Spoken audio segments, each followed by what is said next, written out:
Welcome to U.S. History. Today's topic.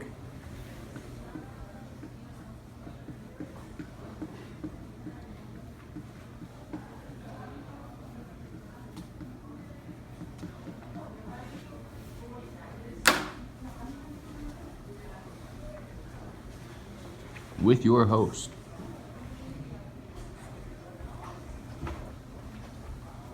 featuring おはようございます。皆さんお元気ですか？杉田玄白が解体新書を発行した Black Lives Matter はあなたがこの世の終わりを告げる Police shooting. Here's some things about the Black Lives Matter. It is an ongoing hashtag that is put up along anything that is related to the discrimination of African Americans and any wrongdoings against them. Some people are calling Black Lives the second civil rights movement. This is not a movement, it is a movement. Quoted by the Black Lives Matter website. Hey everyone, this is Black Lives Matter. Black Lives Matter is the ideological and political intervention of a world where Black lives are systematically and intentionally targeted for demise. It is an affirmation of Black folks' contributions to society, our humanity, and resilience to the face of deadly oppression. So you're asking me, how does the civil rights movement relate to Black Lives Matter? Well, it actually has a parallel relationship. Black Lives Matter and the civil rights movement both deal with the oppression of blacks and the systematic oppression of blacks. The death of Eric Gardner, July 19, 2014.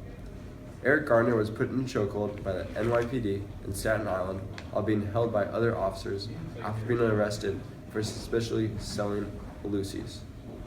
What the hell is a Lucy? It's a cigarette. Really? Yeah. It's a cigarette with no tax stamp, so it's getting around the federal government. Not paying tax. This protest was a demonstration to show that African Americans wanted to be treated equal. Many buildings were burned over a 6-day span. Strategies and other movements included peaceful protests and activists who ran things like sit-ins to protest for rights for minorities. Other activists took different routes and ran things like Black Power, which was not for minorities, but specifically for blacks. As time changed, many activists whose tactics worked very well passed on, and many movements were left unlead, which didn't end up well, because as a result, many protests turned violent to make minorities' words heard, which did not end up well. Let's talk a little bit about the mystery document. The rules of the game are simple. I have to guess who it is about, and if I don't, I'll get shocked. Where is that bugger, by the way?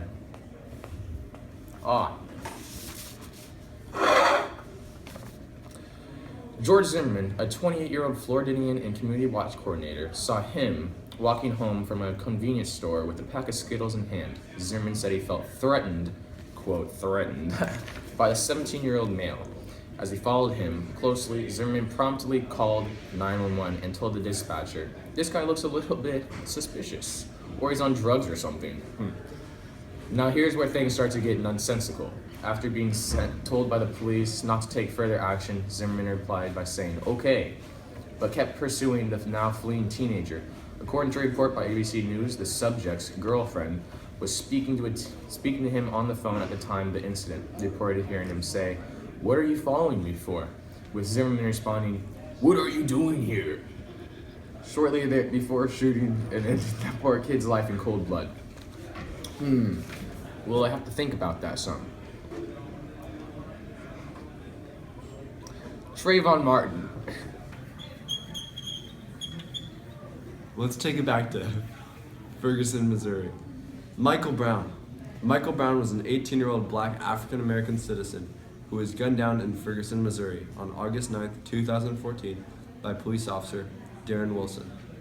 Brown died and Wilson later resigned and said that his resignation hoped it would give peace to the black community, which did not at all, and actually made tensions worse and higher between blacks and whites. Whites were often criticized for thinking that a resignation of a police officer could really make up for the death of a human, but it couldn't. Mr. Johnson! Mr. Johnson! Yes, me from the past? What is police brutality? Wow, that is a brilliant question. Police brutality is the use of any force exceeding to reasonably necessary to accomplish a lawful police purpose. And on that note, we conclude this week's segment of Crash Course World History, Black Lives Matter edition.